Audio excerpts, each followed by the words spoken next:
Well, my dear brothers and sisters of Garo Hills, with a deep sense of responsibility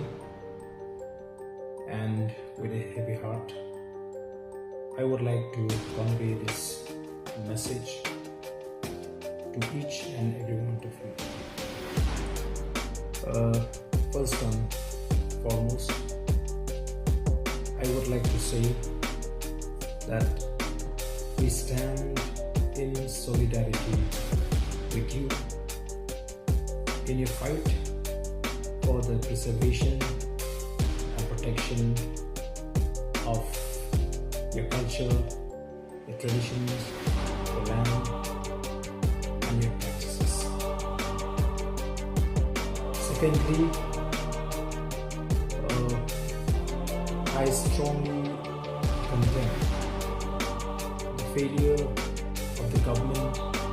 to prevent this unfortunate incidents, which is preventable. Indeed, I had raised this matter in the assembly during the budget session, where I had made a mention and questioned the leadership of the MDA government when they openly gave a statement that we cannot stop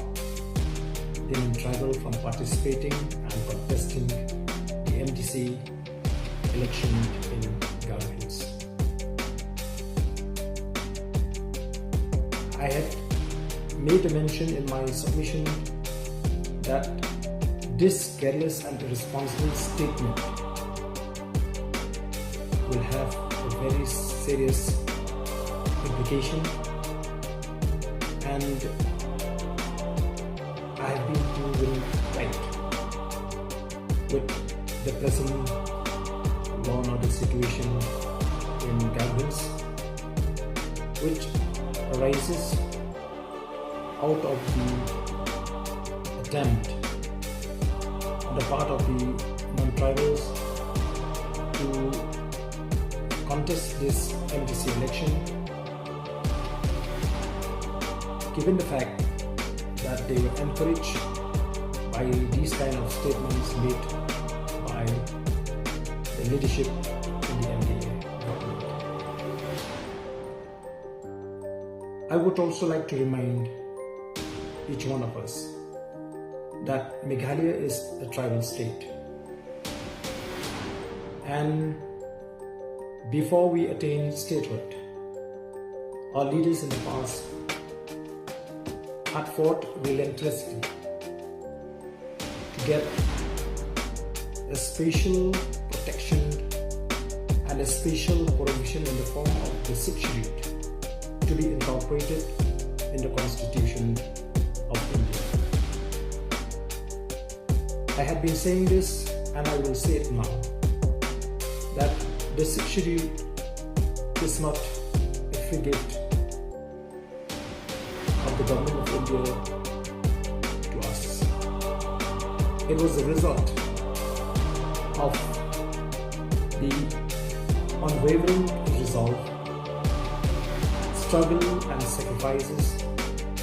and after an intense deliberation and counter arguments made by our leaders in the Constituent Assembly, which has culminated in the inclusion of the 6th Schedule into the Constitution of India. So therefore, as the children of the soil, we need to understand that the incorporation of the 6th Schedule into the Constitution of India is to ensure that the rights of the indigenous people of the state in the tribal areas are guaranteed, are well taken care of. However, looking at the statement made by the present leadership, I will not be hesitated to say that they have the least concern for the interest of the tribal people. It seems they are yet to understand the struggle made by our leaders in the past and the sentiments of the present generation. Therefore, I feel that as an indigenous people of the state, we must come together and fight for special protection to be given to the indigenous people of the state. However, I would like to make a humble request and a sincere appeal to all my brothers and sisters in governments to refrain from any violent means of protest, because it will only give a government an advantage to unleash terror into the population. So therefore, let us take this fight through a non-violence means, where we can undertake many other agitational programs in a peaceful manner. So with these few words, I would once again express my concern and support on behalf of the Voice of the People Party to our Garo brothers and sisters